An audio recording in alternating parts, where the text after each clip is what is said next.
All right. Whew. I am very, very happy to be here. And today is finally here, August the 30th. And this is not really the first video of many to come, but it's kind of like the introduction, icebreaker type thing, just to get my feet wet. So I'm waiting for people to gather, and I'm feeling like something that I have to just go ahead and get used to is just doing what needs to be done regardless of what the audience looks like. So I'm hoping that some people are starting to see this on their feed. I need to figure out how I can share this on my personal page because I think people have more of a connection with my personal page, which is Amina Abdullah, more so than they have with Piece of Cake Entertainment or Piece of Cake Now Enterprises LLC. I'm very excited about that.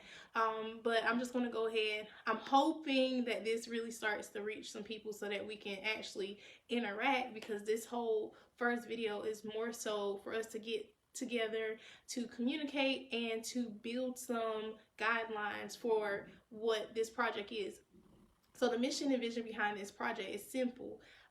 As my name suggests, piece of cake conversations, everybody knows that something, when we say it's a piece of cake, we mean that it's simple, it's easy, like it doesn't take a whole lot of effort, but it can be sweet and rewarding. And that's really what I want to do. I want to enable for people to have conversations and facilitate conversations where it might have before seemed like it was going to be such a daunting task, or like I don't even know how to talk to my children about this, or my spouse, or my partner, or whomever it may be, family members, loved ones, friends, whatever it may be. I want to help you all to have those conversations. And so, one of the first things that I wanted to talk about is, thank you. So my husband was trying to help me just now, and I'm very appreciative of it. So one of the things that I definitely wanted this first video to be about, and I might actually have to shift to my other page to continue this video, or to cover the same materials that I'm talking about in this video, and then link everybody back to this one, this page. But I gotta work on that sound so much. One of the things that I wanted to talk about is why communication is so hard. So like, talking is easy. Talking with people is sometimes a pretty simple task, but then it's like there are certain topics that just make us come apart. It's difficult for us to discuss certain things. A lot of times people just shy away from it, or it's just easier to not talk about it, or whatever the case may be. But people a lot of times will often just leave things unsaid, and as a result of that, we as a society, we never get to the next level because we've really been leaving things under the rug. And we all hear that saying and quote so much, and it's like, why are people beating around the bush? We got all of these quotes and phrases related to there being a lack of communication or miscommunication. So we got beating around the bush, sweeping things under the rug. You name one. I can't think of them all right now, but we all know of some phrase that makes it clear that communication can sometimes not be the easiest thing. Also, when people communicate, they are sometimes not fully truthful. People try to sugarcoat things. Like, there are so many different ways of us to express that we're not effectively expressing and communicating ourselves and our ideas. So that's pretty much what I wanted to do right now, is to take some time, let people share some of their favorite quotes related to communication or miscommunication or a lack of communication. And then I want to share 7 reasons why communication is hard or difficult. And then we want to discuss some skills. I'm trying not to make this to be overly formal, but at the same time, I know that we have to be intentional with what we do, and there has to be some type of format, and I want there to be an exchange. So I'm going to be asking questions, and then when we have responses, there are a couple of things that I definitely wanted people to keep in mind. So I'm just going to read off my list. So if you haven't I'm going to make book suggestions throughout this whole process, not just today, but any other time. And if there's ever a book related to the topic and subject that we're discussing in any way, shape, or form, because we all need to read, because that is a conversation between ourselves and the writer or the speaker, and it oftentimes help us to understand things in a better way. So drop some book suggestions and reading suggestions down below. But number one, I want everybody to come into this space, because this is what this is. This is a piece of cake space. This conversation is to be had between us, not just myself. I'm not trying to have a monologue. I do that quite frequently in my free time. I speak to myself. I guess it's called soliloquy is the best way of saying it, right? Well, no, that's when I speak to myself, but I know that there's an audience present and listening, and it's made to be like more of an aside. I got to get back into my theater phrases and everything like that, but I want us all to come into this space with an understanding of what happens here. It doesn't have to stay here if we're taking it out intentionally. If you're taking things from the conversation in a way where you're going to weaponize it and try to hurt someone else with what they said, their viewpoint, or something that they shared, this is not the space for you. So definitely come here with the mindset that we are going to be intentional with our interactions with others. Like, we're not coming here to get information that we can turn around and take it to a group chat and be like, girl, did you hear what so-and-so said? I can't believe they believe that, and and just talking negative. Like, that's not what this is for. There's enough of gossiping in the world, and that's not what this is here. This is not the shaderoom.com. This is not my version of the shade room or anything like that. I'm not turning this into a gossip blog or gossip column. This is not just even event session. This is going to be something that is used to help people to share ideas, to express themselves, and to cultivate skills so that we can better and more efficiently communicate. That is what this is. All right, so we're going to listen and learn from each other, and we're going to respond intelligently, as opposed to listening to lead and then being funny and sarcastic. I have been in situations where you are asked to listen to a person, and once you start listening to them, sometimes you start to take over. It's almost like you feel like you know what they're talking about, where they're going with their conversation, and then boom, you're like leading away. And if you all ever feel like that's what I'm doing, and it's getting to a point where I'm just rambling and this is no longer an exchange between us, can y'all please comment and let me know, and say Cupcake, that's my nickname, Cupcake or Amina, whatever it is that you know me of or as, and you say it respectfully, I tend to respond. But just say Cupcake, Amina, hey, we have stuff to say too, so that I can be reminded that this is not a one-way street. And then people need to be listening so that we can respond to what the person is saying, not so that we can show our level of expertise, not so that our viewpoint can be the only one that's said, not so that we can just take over. Because people sometimes, they like hearing themselves speak, and they feel good when they finally have the microphone or the spotlight on them, and so they'll just take over. So we want to listen, to respond, and to facilitate a conversation, not to take over the conversation, not to completely dominate the conversation, and definitely not to be facetious and condescending within that conversation. I understand the sense of humor, but there are some times when we can just be outright cruel with our words, and I don't like sarcasm. I used to be a very sarcastic person. I'm actually still working on that. A lot. But what I learned is being sarcastic does not really move the conversation along. What you're going to end up doing is you're going to plant seeds that will completely disrupt whatever real true idea that you were trying to communicate.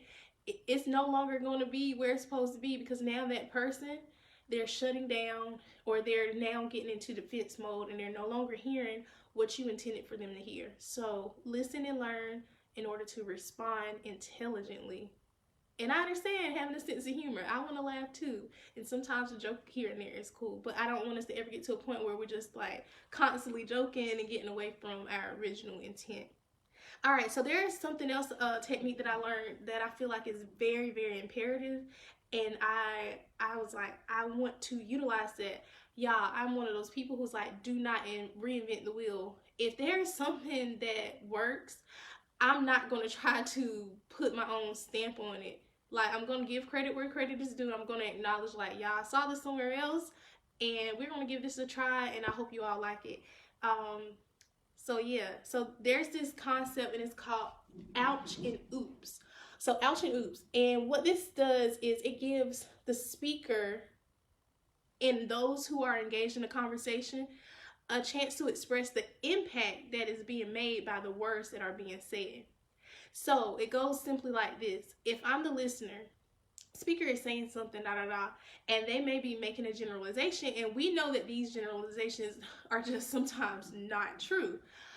Instead of me letting them go unchecked, so there's obvious biases that are being further shared and maybe being reinforced, and instead of us allowing those things to go unchecked, because silence is violence, instead of us allowing these things to go unchecked, I would make a comment and I would say, type in ouch to let it be known, like, you just offended me.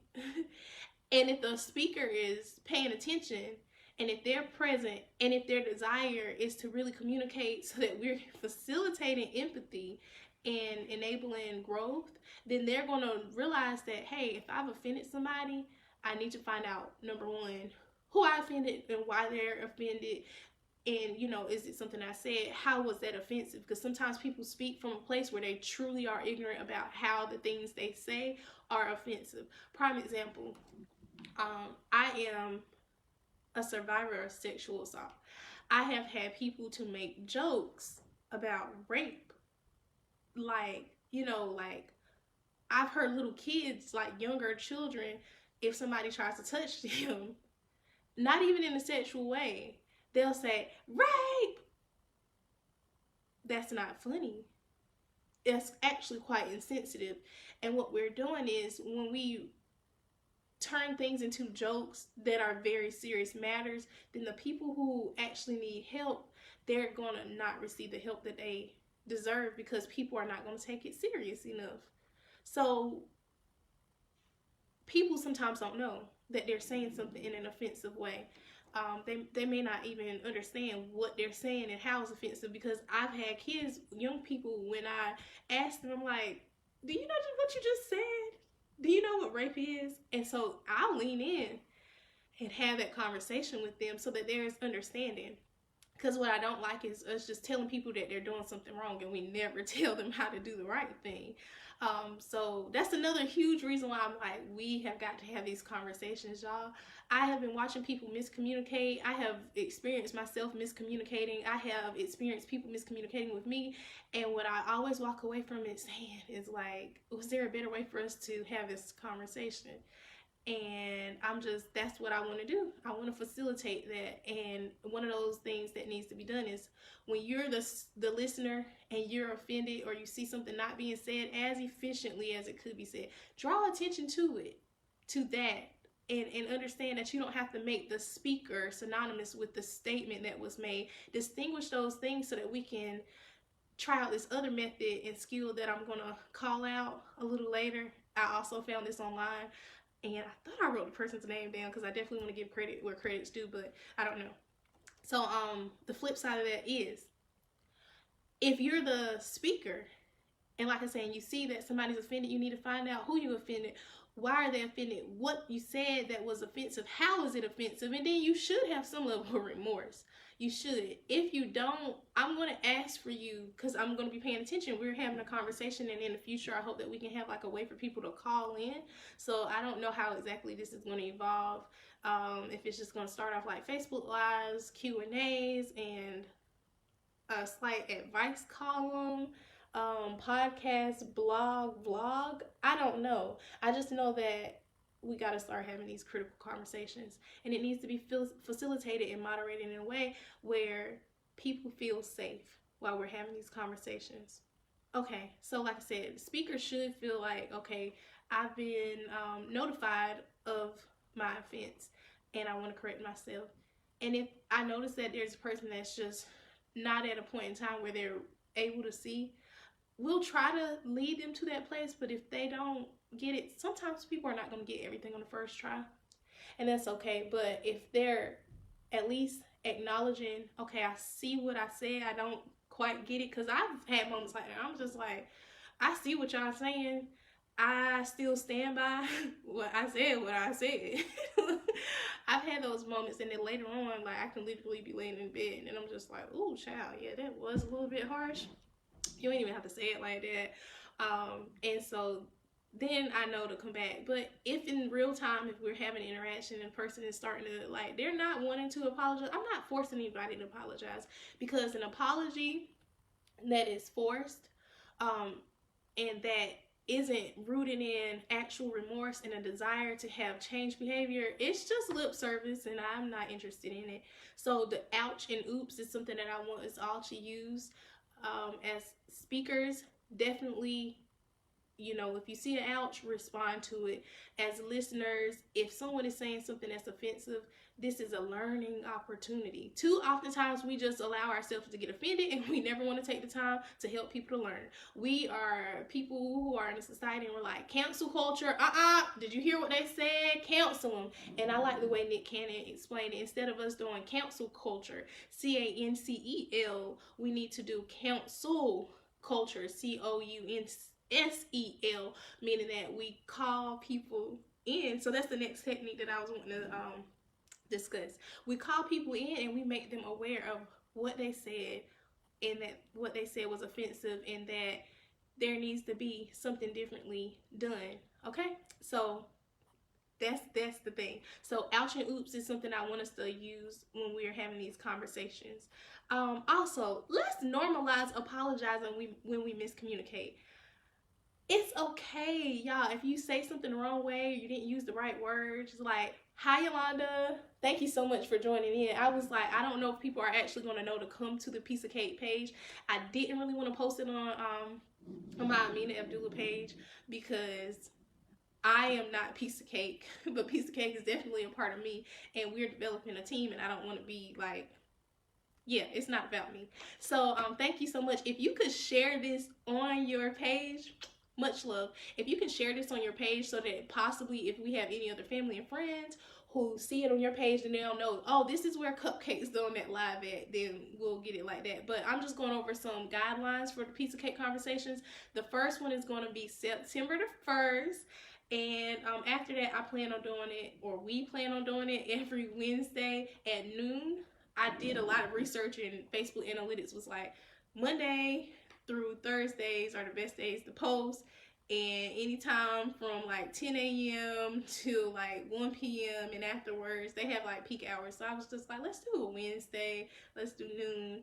And then for the kids, for the youth, I want to do Fridays after 5. So, and if it's ever any more family oriented topics, Friday after 5. Okay, so just to recap, we're going to listen and learn so that we can respond intelligently, as opposed to like just listening so that we can lead a conversation. And then there's another technique that I want us to use with our conversations. I ask that people try to use this also in their family conversation, and it's called ouch and oops. So if you're the speaker and you are saying something, your listeners are being told that if they ever hear something that's not said the right way, or that could be stated in a better way, because the way that they said it is slightly offensive, then they are going to give a comment saying ouch. So it works better if it's in person, because you actually get a chance to hear them. But if you're the speaker, you need to be looking at the screen and gauging your audience, and then like, oops, I messed up, and you need to respond with integrity. Okay, I also said that we need to normalize apologizing for miscommunication, because there's something within us that makes us feel pride when we miscommunicate. Like I said, you just get to a point where you're like, I said what I said. I meant what I said. I ain't taking nothing back. When in reality, sometimes we just speaking in the heat of the moment. We don't mean what we be saying. We mean it right then and there, because, our feelings are hurt, and we're oftentimes communicating based on our emotions, but we're so much bigger than our emotions. We have to learn to allow ourselves to own our emotions and not let our emotions to own us. Okay, so be impeccable with your words is another thing. Reading suggestion: if you haven't read The Four Agreements by Don Miguel Ruiz, read it. there's four principles that I feel like have guided my life and how I communicate with people ever since I read it. So I'm not going to go into all four principles, but this first one is like, well, these first two are like critical as we're laying the foundation. I'm going to get into the other third and the fourth one as we go on, but definitely be impeccable with your words. Like, really say what you mean and be mindful of the intent, like why you're saying what you're saying and the impact of what you're saying. So always consider those things. Don't take stuff personal. Sometimes people are speaking to you about whatever based upon their own personal experiences and their own personal perspective. And sometimes they will literally project upon you words that they want to say to themselves, but because people don't oftentimes take the time to speak to themselves, or their own voice is not their voice, their inner voice is a culmination and combination of all the other voices that they've heard, and they have just such terrible negative things constantly bombarding them. They're just trying to get it out. And so if there's been negative words spoken over them, they're gonna put negative words back out. So don't take what people say personal. You know, like if you know that this is not true for your life, reject it. You don't have to accept it, reject it, and just appreciate that they made a contribution. The contribution just wasn't for you. And leave it at that. Let's learn to use I statements too. Don't try to speak in generalizations, saying like everybody does. And this is gonna be something y'all gonna have to call me out on, because I still do this, and I find great offense when the people are like, y'all do this, and I'm included in the y'all sometimes, but not all the time, and I don't know when I'm really in the y'all. So I'll be like, who is y'all? I'm like, who is y'all? Break this down. Am I really in the y'all? Is y'all black people? Is y'all women? Is y'all females? Is y'all young people? Like, what level of intersectionality am I fitting into this y'all right now? I just be wanting to know. So like, let's use I statements and use very clear statements about whoever we're talking about when we're talking about whatever we're talking about, because generalizations, that is one of the main reasons why we miscommunicate. All right. I love this. Let's acknowledge also when we have common grounds. Like, too often enough, one of the reasons why communication doesn't go further is because, like, sometimes you might agree with what the person says, but in your mind you still, like, you're looking at them and they're not packaged as the person that you thought would say what was said. So you'll agree with what was said and then you dismiss them because of who they are. And as a result, overall, you're basically still dismissing what they're saying, because you'll just basically internalize it as, yeah, they say what I already believe, like, yeah. And so then we don't have an opportunity to connect. And those connections are made when we acknowledge our common ground. So, like, don't feel shy to acknowledge, like, if a person says something you agree with and you are responding, then I think we should lead by actually saying, hey, Yolanda, I agree with what you just said, and da da da. And if it's a part where you now have a contrast, then take your segue into that contrast. But let's acknowledge common grounds. All right, so the thing that I said earlier was like mind blowing for me, calling people in while calling out a behavior. And I love it. I love that. I love that. I just don't like, I personally, I don't like that we have a tendency to not be able to distinguish what people do or have done versus who they are as a person. And yeah, after a while, when people are constantly doing something and it seems like, okay, this is a habit, then you just want to write them off as, you a liar. Every time I hear you, you're not telling the truth. You lie, you tell lies, you a lie. The truth ain't in you. Thank you, Yolanda. I'm glad that you're still listening. I was like, I see you. And I'm glad you're commenting too, because I need that interaction. But like I said, God done blessed me to a point where I'm just like, girl, this is a mission and we got to get it done by many means necessary, regardless to whether we got one viewer, no viewers, whoever. God put this word in me for somebody. And even if it's just myself, or even if this is going to be something that just, I don't know, takes on a life after I'm no longer here, because, you know, that's the reality. So I got to get this content out of me, because at this point in time, one of my sisters and I was talking, and she described it to a T. And I was telling her I've been suffering from depression, and it's because I'm not doing what I know I'm supposed to be doing. And she's like, yeah, all the gifts that God has given us, they're composted inside of us. And I'm just like, oh my God, that's it. And I can't keep letting this good fruit go to waste. So thank you for staying tuned. But yeah, calling out their behavior and not just calling out the person. That's why we can't communicate effectively, because now we're so busy trying to make this person be wrong instead of the action of what they've done or the actual way that they've communicated. So let's call the person in, show them love, and let them know, like, baby, my battery's about to die. Y'all don't ask me why I didn't charge this phone last night. Do not ask me why I didn't charge this phone, knowing that today was going to be a big day for me. I don't know. But, and I'm almost done. So call people in. And that's really what I want us to do. Like, call people in and let's acknowledge them and affirm them and even their intentions, and let them know we appreciate you for contributing. We appreciate you for speaking up, but we're a little unsure as to what your intentions are. And if your intentions are pure, then your words should be a little bit more pure. And let's work together to see how we can say this in a much better way. Because there is a much better way for you to say this. Because right now, a lot of us ain't receiving what you're saying, because it ain't necessarily the messenger. It is the message. Sometimes people can't receive things and people are trying to act like, oh, y'all ain't listening because of this person. No, baby. Sometimes it's literally like you just ain't talking the way you're supposed to be talking. So yeah. And something that I need to make sure that people understand, or I need to try to convey so that people can understand. See, like that. Correct yourself while you're talking. If you see that after you said something, there's a better way for me to say it, because I'm not in control of anybody learning anything. That's why I'm not coming in here trying to act like I'm like about to be like a communication guru or anything like that. Y'all, we figuring this out together. And on top of that, like, I don't feel like anybody else needs me to save them. Y'all are your own saviors, period. Okay? You have a direct line of being able to save yourself, and it has to be a choice. Like, salvation is a choice, so you got to make that choice for yourself. But I will say this, I'm not here to teach anybody anything, but I am definitely here to facilitate learning. I can help us share ideas, and in that process somebody's gonna learn something. Okay, cool. But if not, I'm still gonna share these ideas and these skills, and I hope that y'all are sharing something back with me. So subjecting or subjective, I feel like we need to discuss that real quickly. So we have objective things, and those things are like they're indisputable, like based upon the way the light hits the earth and majority of people's ability to see.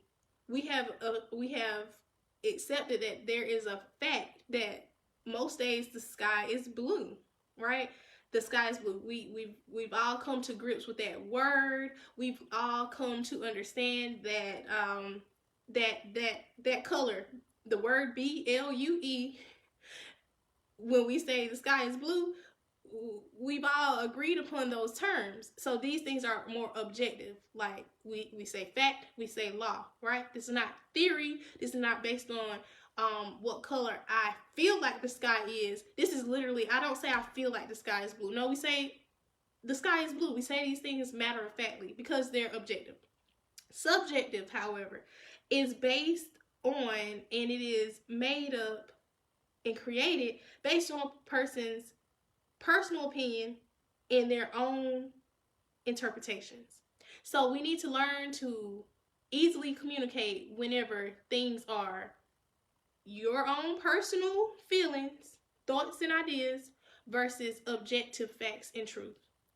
And people say this, and I'm going to get ready to close out on this because my phone is dying. I'm sorry, y'all. But people say this, live in your own truth. Well, guess what? There is a truth that trumps all of our individual truths. Some people like to say like, oh, we got our own individual truths, and then there's the overlapping truth, right? I want us to try to find that overlapping truth. Everybody might not be able to find it every single time we come together, but that's what this is for. At the end of the day, in order for us to have the most effective communication, we have to be willing to listen to each other, respond intelligently, acknowledge when we as listeners are hearing things that are offensive so that we can make note of it, so that we can help the speaker to become aware that they may have said something in a way that can definitely be said better, so that we can hear it better, so that we have to be accountable as listeners. We make note of that. We say, ouch. Hopefully, God willing, and the speaker also willing. They will acknowledge and they will have a oops moment. When we speak, we want to be impeccable with our words. While we're speaking and listening, we want to make sure that we're not taking things personal. And if things are being said in a way that we can't appreciate it or fully process it, and we have to acknowledge that again. We say ouch, but when it's time to go into detail, we need to make sure that we're calling people in and not just calling them out. We call people in so that we can call out the behavior or the mindset that creates certain ideas and actions. All right. And these are ways that we're going to be able to facilitate empathy and much better communication. But in order for us to do that, we have to also understand that there is a big difference between our subjective truths and then the overall objective truth.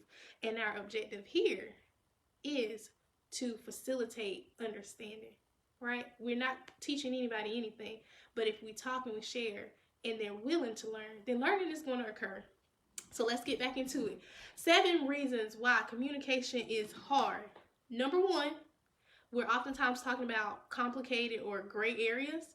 We want to clear these things up. Y'all, some stuff we're not going to be able to clear up. Some things just are gray. But we got to talk about it and find out what our stance is in it and not be afraid to share that. 2, our physiological response of flight versus fight, it makes us want to defend ourselves or just run away. In this space, we're going to tackle things head on, but from a much more loving standpoint of view. We don't have to run away from these things. These things need to be communicated about, and we are willing to do that work.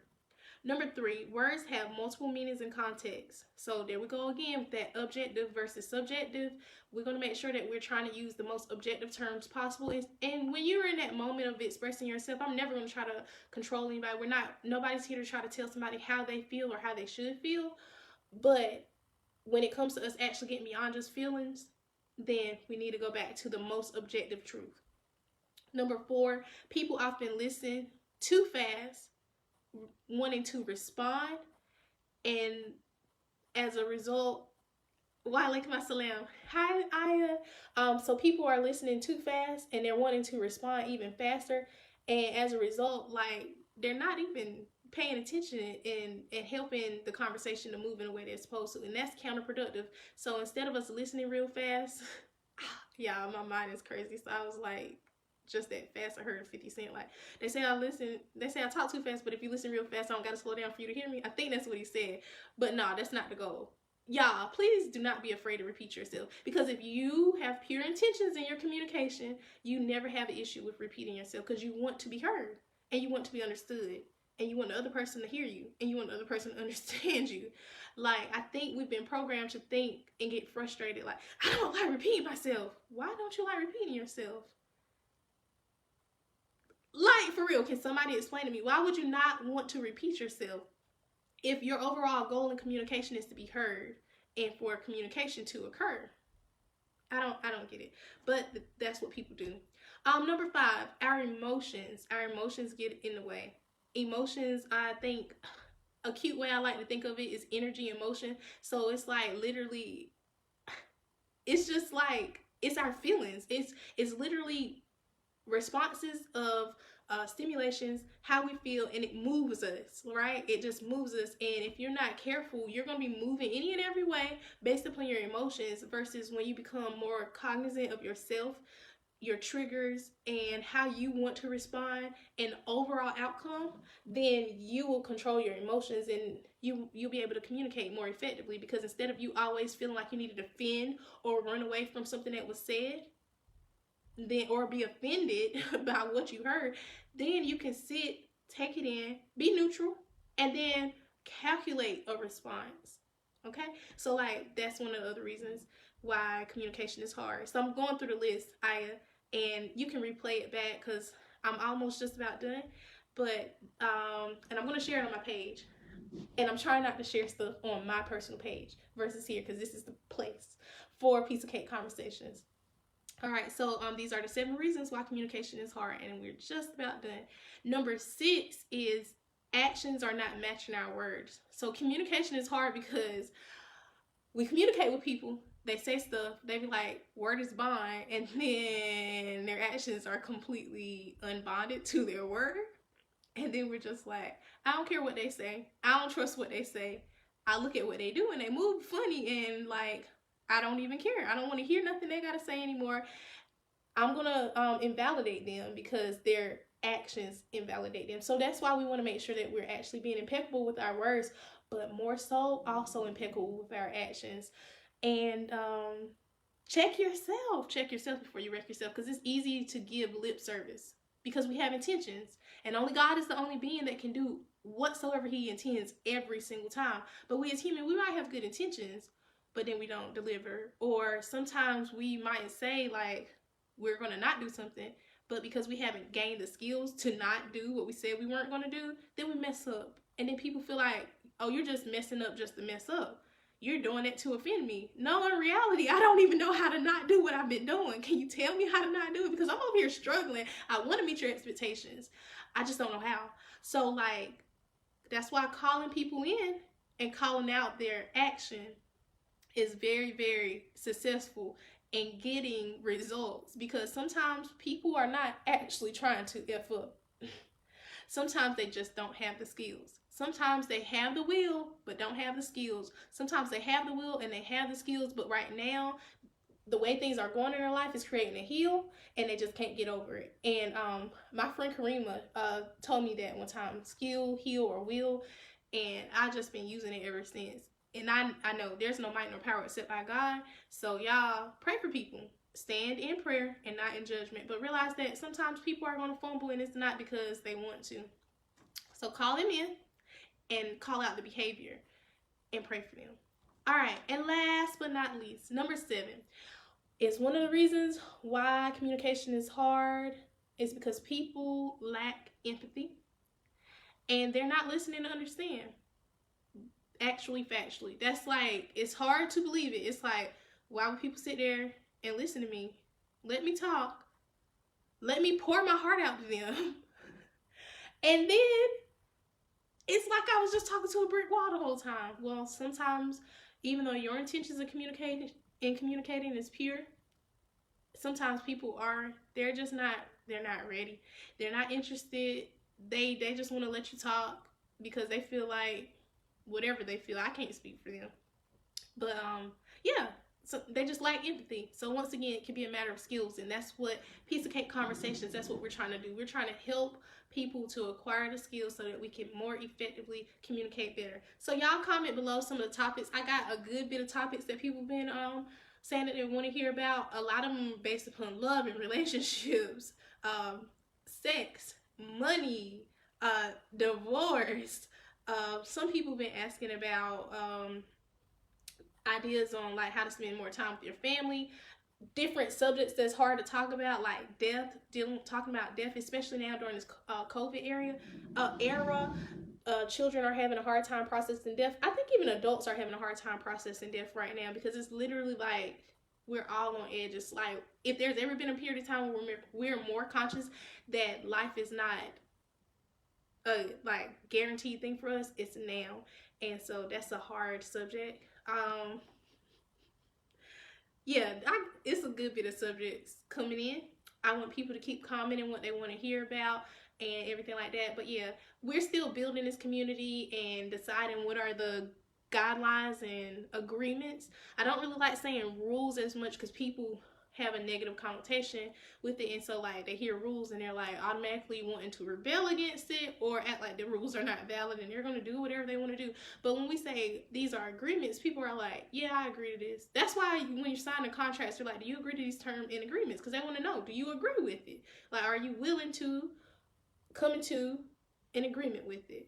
They don't necessarily say these are the rules. They're like terms and agreements. So we're coming up with these terms and agreements, and I hope that overall, over the time span of however long we do this, people keep joining, you all keep commenting, and we keep growing in skills. So peace and blessings, piece of cake family. Bye.